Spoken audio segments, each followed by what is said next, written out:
రైతు సమస్యలపై విపక్షాల బంద్కు సంబంధించి తాజా సమాచారాన్ని మా ప్రతినిధి రమేష్ వరంగల్ నుంచి ప్రత్యక్ష ప్రసారం ద్వారా అందిస్తారు.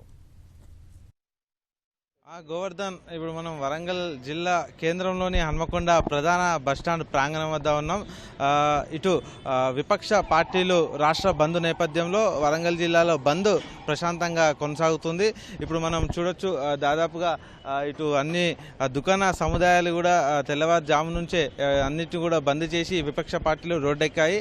అయితే రైతు ఆత్మహత్యలు నివారణ విషయంలో ప్రభుత్వం విఫలం అయ్యిందని వాళ్ళు ప్రధానంగా ఆరోపిస్తూ ఇటు వరంగల్ బస్టాండ్తో పాటు హన్మకొండ ప్రధాన బస్టాండ్ ప్రధాన రహదారి మీద వాళ్ళు బైఠాయించారు.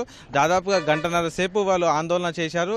ఆయా పార్టీల నేతలందరూ కూడా కలిసికట్టుగా ప్రధాన బస్టాండ్కు వచ్చి ఆందోళన చేపట్టారు. అలాగే వెలుపలికి వెళ్తున్న బస్సులను కూడా అడ్డుకున్నారు. వివిధ ప్రాంతాలకు వెళ్తున్న బస్సులను అడ్డుకొని తమ ఆందోళనని చాటి చెప్పారు. ఆ రకంగా మొత్తంగా కూడా ఉదయం నుంచి కూడా బంద్ వాతావరణం కొనసాగింది. అయితే ఇప్పుడిప్పుడే పోలీసు బందోబస్తు మధ్య కాసింత బస్సుల రాకపోకల్ని ఇటు అధికారులు పెంచుతున్నారు.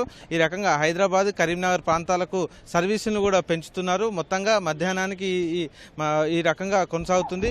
మొత్తంగా చూసుకుంటే కనుక ప్రధాన విపక్ష పార్టీలు చేపట్టిన ఆందోళనను పోలీసులు భగ్నం చేశారు. ఇక్కడ ధర్నాను అడ్డుకొని వాళ్ళందరినీ కూడా హన్మకొండ పోలీస్ స్టేషన్కి తరలించారు. మరోవైపు జిల్లా వ్యాప్తంగా పరకాల, భూపాలపల్లి, తొర్రూరుతో పాటు జనగామ బస్ డిపోల్లో కూడా ఇదే రకమైన పరిస్థితి కొనసాగుతుంది. ఆయా చోట్ల కూడా బస్సులు అన్నిటి కూడా ఎక్కడికక్కడ విపక్ష పార్టీలు అన్నీ కూడా అడ్డుకున్నాయి. బస్సుల రాకపోకల్ని మొత్తంగా నిలువరిస్తున్నాయి.